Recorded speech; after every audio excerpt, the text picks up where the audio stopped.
Meron po akong pin-repair na konti ring slide. Sana po maipakita muna bago ako magpatuloy. Pwede po, Deputy Speaker Marcoleta. Law, ibig sabihin batas. So kaya ginawa ang batas sa isang democratic country na kung nasaan tayo ngayon is para maging pantay-pantay ang lahat ng tao. Sa classroom may batas, bawal lumabas o bawal lumabas. Pero pag sinabing pag nag-comply ka na bawal lumabas, pero may ginawa ka sa pinagbabawal nila, inayos mo yung law ng classroom nyo at sinabmit mo ulit, ay pwede nang pala ikaw lumabas. Mr. Speaker, No. my distinguished colleagues, hindi po nag-comply sa batas ang Abs-Cbn, kaya hindi po sila pwedeng lumabas at magpalabas. Those opposing the franchise application of Abs-Cbn will show with clear and convincing evidence that Abs-Cbn did not comply with the terms and conditions of its franchise, as well as our laws and the Constitution. In fact, they will show in the succeeding hearings of the Committee on Legislative Franchises that Abs-Cbn deliberately and with impunity violated the conditions of its legislative franchise and more so of our laws and the Constitution. Matagal na po kasi ang mga aligasyong ito. Hindi mamatay-matay, lumulutang sa internet, nasa labi ng mga Pilipino. Hindi seryosong binigyan ng pansin. Bakit po? Tikom ang bibig ng may kakayahang magsiwalat nito dahil takot sa maimpluwensyang network na kayang sirain ng tao, kandidato man o hindi. Salamat at ganap na nanindigan si Speaker Alan Peter Cayetano at hindi inalintana ang mga tuligsa sa kanya at pinayagan niya na magkaroon ng patas, bukas at malawak ang pagdinig sa mga aligasyong ito katulad ng nagaganap sa araw na ito. Ang banggit nga po sa John 8:32 ay ganito, "And you will know the truth, and the truth will set you free." Violation of the Constitution. Number 1, franchise is longer than 50 years. Hindi na po dapat payagan itong pagre-renew ng prangkisa ng Abs-Cbn. Dapat na pong isara ang pinto para sa kanila. Bakit po? Because the Abs-Cbn has been using the airwaves for more than 50 years. 53 years today, to be exact. Our Constitution says that Congress can grant a franchise of up to 50 years only. Taong 1957, nang makuha ni Don Eugenio Lopez Sr., may-ari ng Chronicle Broadcasting Network o CBN, ang Alto Broadcasting System o ABS. Simula po noong 1967 ay naging Abs-Cbn na po ang tawag dito dahil sa merger ng ABS at CBN. Kung susumahin po natin ang prangkisa nito simula noong 1967, ay 53 taon na po itong gumagamit ng airwaves magpahanggang ngayon. 63 years naman po kung susumahin natin mula po ng pagkakakuha ng CBN sa ABS noong 1957. The Committee on Legislative Franchises should not allow itself to be used by Abs-Cbn to again circumvent the Constitution and violate the categorical 50-year limitation imposed on franchises. Hindi na po dapat buhayin muli ng Kongreso ang prangkisa ng Abs-Cbn sapagkat ayon po sa ating saligang batas, ang buhay ng prangkisa ay hindi dapat lumampas ng 50 taon. EDSA Revolution. Siguro po may mangangatwiran at sasabihin ng ganito, isinara naman ng martial law ang Abs-Cbn. Di po ba? Dapat huwag bilangin ang panahon na yon. Tanggapin po natin sandali na isinara nga ang Abs-Cbn simula Setyembre 23, 1972, pagkatapos na ideklara ang martial law. Pero hindi po ba nagbukas din ito agad matapos na ito ay mabawing muli ng pamilya Lopez noong EDSA Revolution? Hindi ba't kulang-kulang 13 taon din po ang namagitan na panahon? So let's assume that we subtract 13 years from the 63 years that ABS-CBN has been in operation starting 1957 when CBN acquired ABS. Hindi ba't 50 taon din po ang magiging resulta? Ibig pong sabihin, tapos na at paso na pa rin ang prangkisa ng ABS-CBN with or without martial law. Hindi ba't sobra-sobra pa rin ito at lalabag pa rin sa ating saligang batas? Naging palasak nga noong panahon ng martial law ang kantsaw na tama na, sobra na.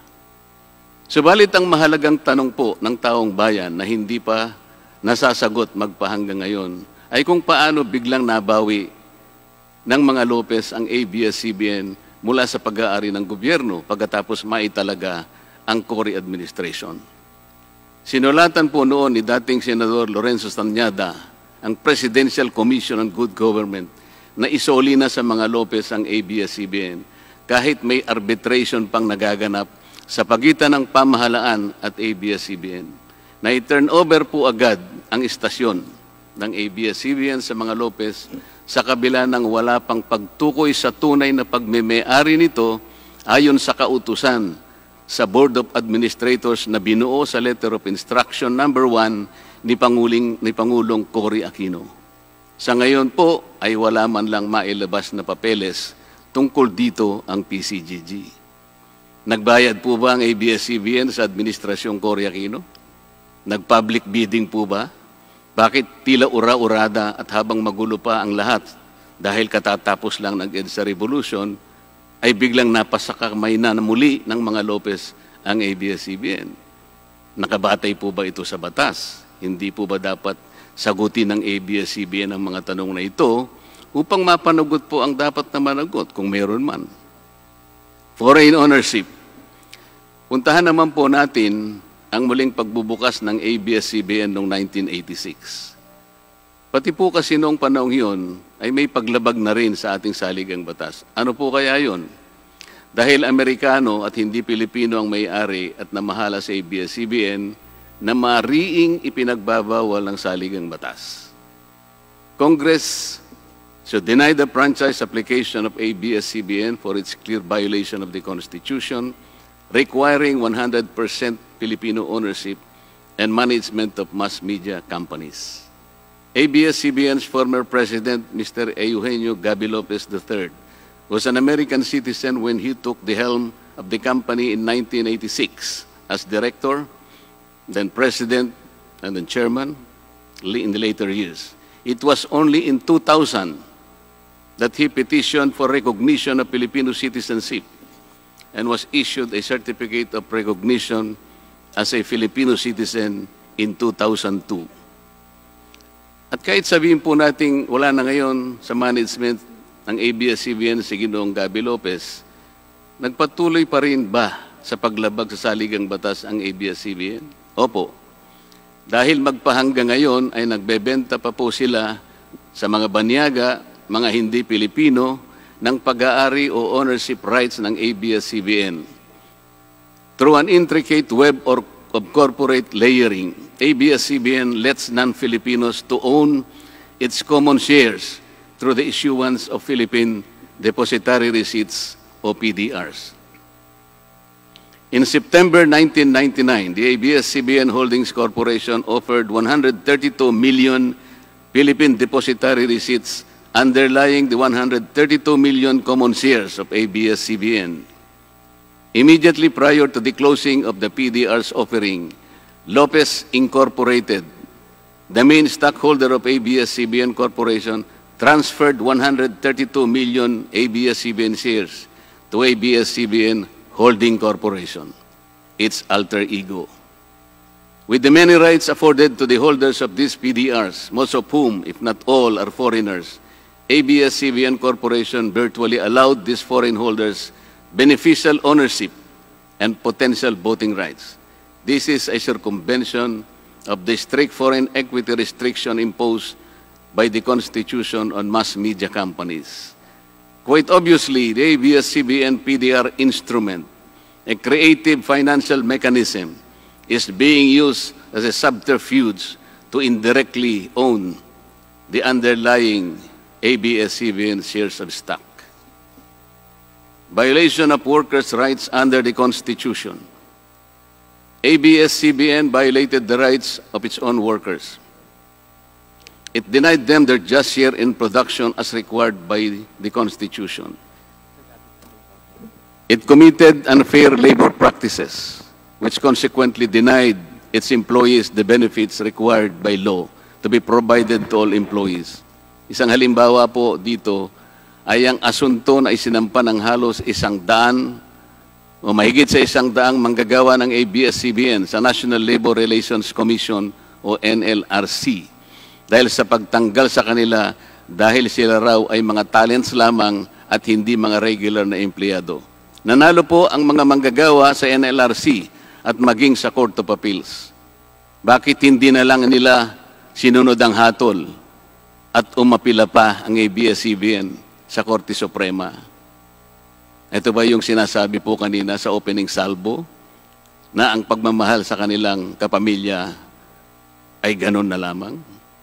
Mali naman po yata na sabihin ng ABS-CBN na lampas sa 11,000 ang mga empleyado nito dahil kung ito po ay masusi nating iimbestigahan, may 2,661 at isa lamang. 2,661 ang mga regular na empleyado nito. Ang karamihan po o mahigit na 8,500 na kawani ng ABS-CBN ay tinagurian nilang independent contractors or talents, project workers at contractuals lamang kahit na pang-regular na empleyo ang trabaho nila. Ayon po sa ating labor code, kapag pang-regular ang tungkulin ng isang manggagawa, dapat siyang gawing regular employee. Hindi dapat contractual. Hindi dapat independent contractor, talent o kaya'y project worker lang. Malinaw na labag sa batas ang ginagawa ng ABS-CBN.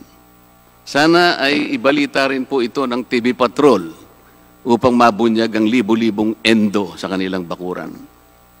ABS-CBN has not regularized its contractual workers and talents despite performing the functions of regular workers. It even forced some of its workers to sign employment contracts containing waiver of the right to regularization. And those who refuse were unceremoniously terminated from work. ABS-CBN has subcontracted most of its production work to subcontractor production companies, despite the fact that production is directly related to its core business. These production entities are paid minimally, whose workers obviously get lesser benefits and take-home pay compared to ABS-CBN's regular employees. And yet, the profit generated by ABS-CBN from its independent production companies appear greater than its expenses, especially those expenses that are even deductible for income tax purposes. Kung kaya't hindi po may kakaila sa publiko na napakarami ng labor cases na hinarap at haharapin pa ng ABS-CBN. Ang masaklap pa po dito ni hindi nagbibigay ng contribution ang ABS-CBN para sa benepisyo ng kanilang mga empleyado. Dahil po sa 2,661 lang ang regular employees nito, ang mga ito lang ang may benepisyo. Ang iba po na mahigit 8,500 na nagtatrabaho sa ABS-CBN ay wala po ni katiting na government-mandated benefits na natatanggap katulad ng SSS, PhilHealth o kaya Pag-ibig. Kanina po sa opening salvo, narinig po natin na ang kanila pong isinasangkalan ay yung kanila pong mga kawani, mga manggagawa. Ang kongreso pong ito ay nakikidalamhati. Nalulungkot din po. Bakit naman po hindi? Kung pwede po nating ipaghalimbawa, sandali lamang po, ang ABS-CBN sa isang jeepney driver. Alam po niya na wala siyang prangkisa. Nagsakay po siya ng napakaraming pasahero. Yung mga pasahero naman po, bago sumakay doon, hindi naman niya tatanungin sa driver, driver, mamang chopper, kayo po ba ay may prangkisa? Yung rota po ba ninyo, pinapayagan yan? Wala pong nagtatanong na gano'n kasi mabilisan eh. Pare-pareho pong nagmamadali.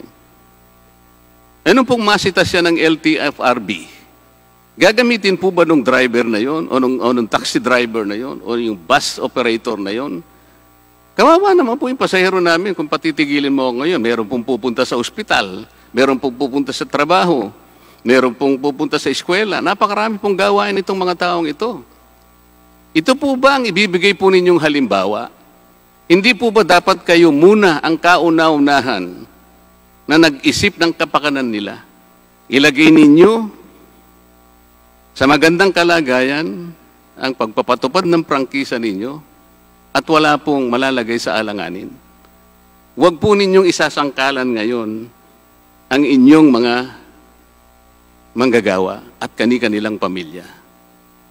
Hindi po ganun. Sasagutin po ninyong aligasyon na ito, hindi po sa pamamagitan ng emotional appeal.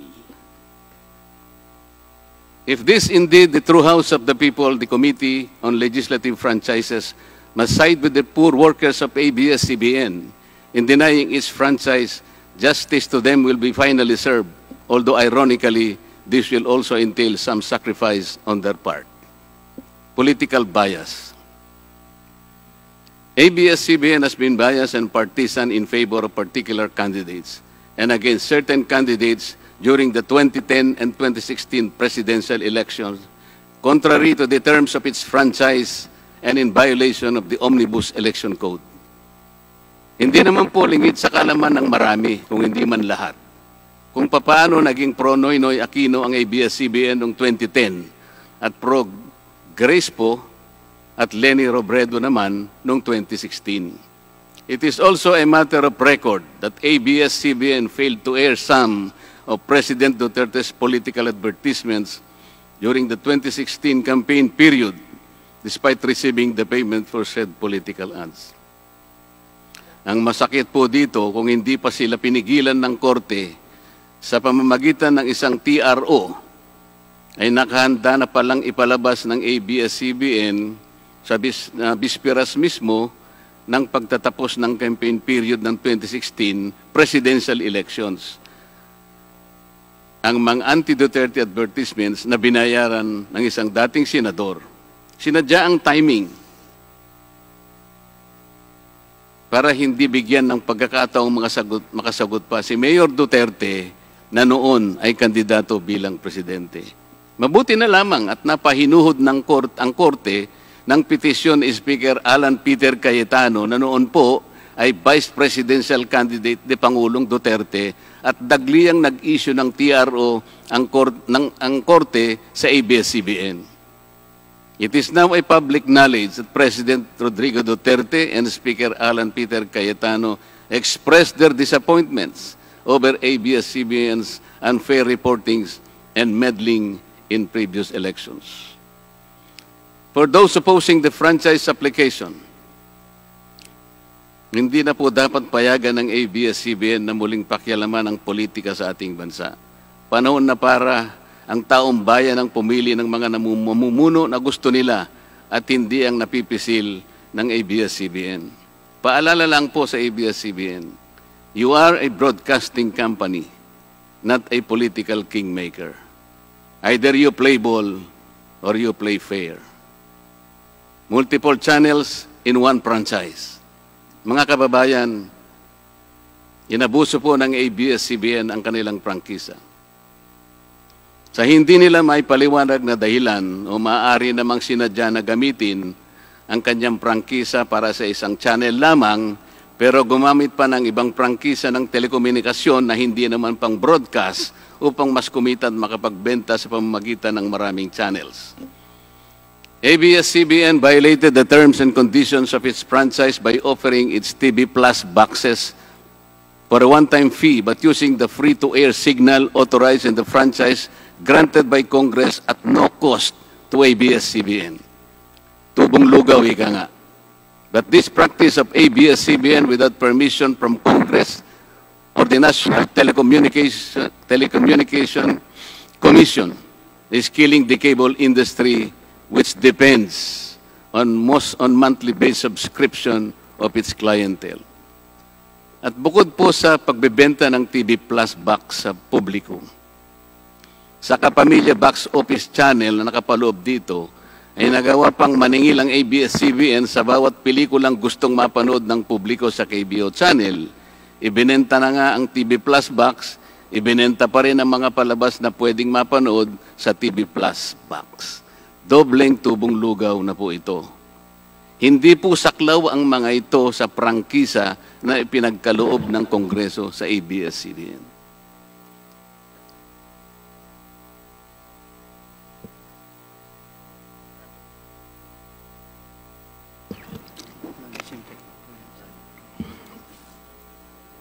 ABS-CBN, contrary to the terms and conditions of its franchise, operated this pay-per-view channel, otherwise known as the Kapamilya Box Office, or KBO, without a valid permit from the NTC. And despite NTC's order to refrain from operating a PPB until the issuance of an appropriate guideline for the same, ABS-CBN continued its operation until the expiration of its franchise on May 4, 2020. Tax evasion. ABS-CBN also violated the terms and conditions of its franchise by engaging in tax avoidance schemes, which deprived the government of the much-needed revenue. It used its wholly owned subsidiary, Big Dipper Digital Content and Design, Inc., a PESA-registered company, as tax shield. Its main customer is ABS-CBN Hungary. And because of this unconscionable tax avoidance scheme, ABS-CBN alleged effective tax rate in 2018 was at -5%. This means that ABS-CBN managed to avoid paying taxes in 2018. Bakit po ang GMA7 na hindi naman kasing laki o kasing yaman ng ABS-CBN ay nakapagbayad ng buwis sa pamahalaan ng 1.6 billion pesos noong 2018?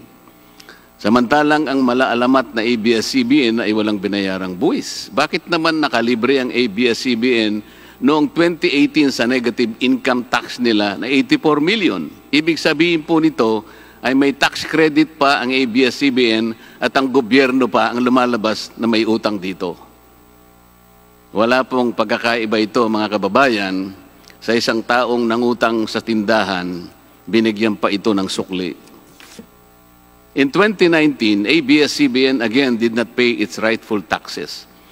It avoided this by entering into compromise agreement with the Bureau of Internal Revenue, with the latter accepting the settlement of 152 million pesos plus from ABS-CBN, equivalent to only 40% of its assessed deficiency in income tax, value-added tax, and documentary stamp tax payments.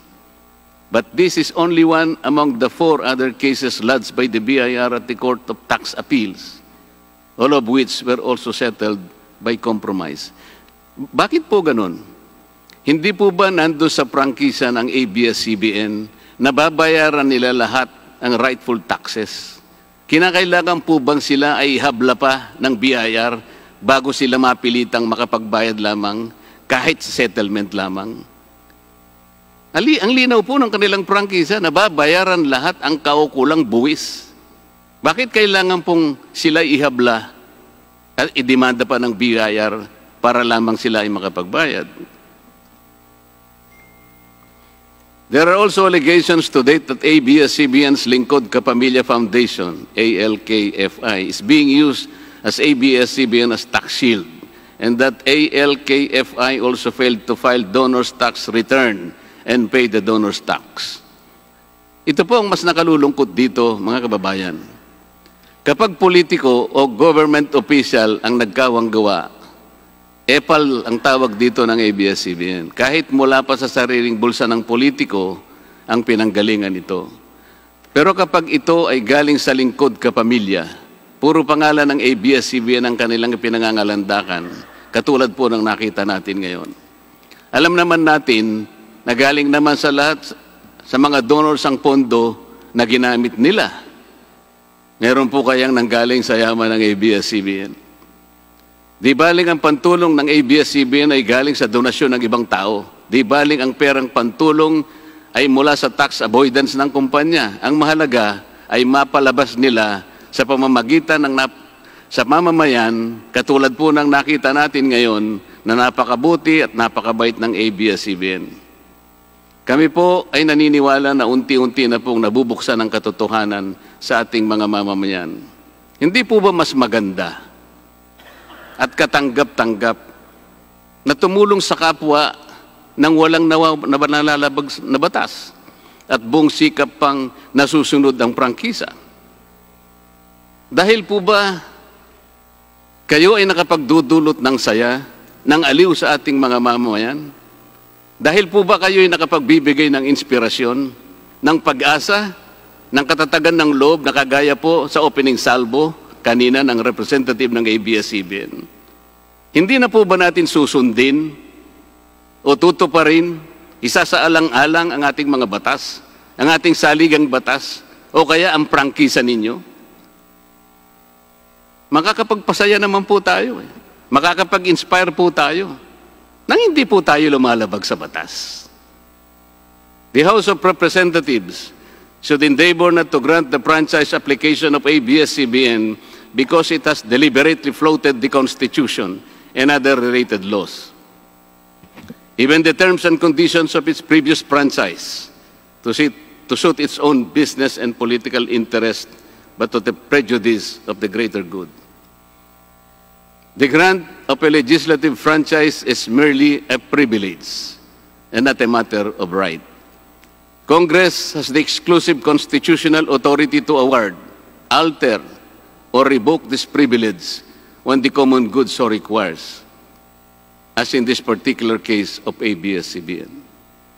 We believe that it is but right for the House of Representatives to deny this time the franchise of ABS-CBN for flagrantly violating the Constitution and related laws, even its own franchise, making it unworthy of the grant of this special privilege by the state.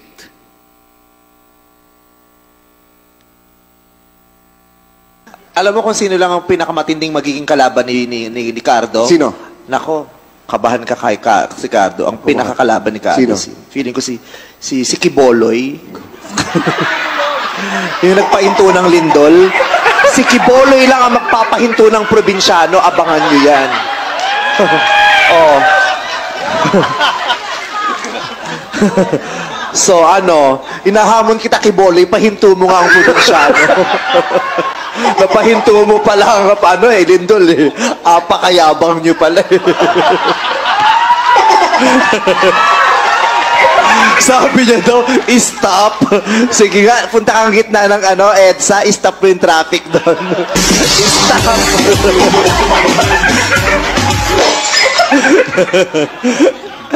Iba ka, Kiboloy.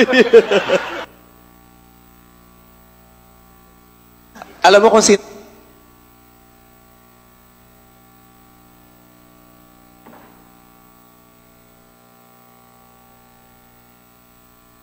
Kailan mo ba gustong mapa-stop ang probinsyano? Ikaw, pwede ka. Kailan mo gustong i-stop? 1 buwan, 2 buwan, 3 buwan, 4 na buwan? Ikaw. Baka sa 4 na buwan, hindi lang yung probinsyano may stop. Baka pati yung network mo, stop na yan. Mr. Speaker, ABS-CBN posed the challenge. Obviously, the challenge was accepted. There is no reason to complain. Maraming salamat po.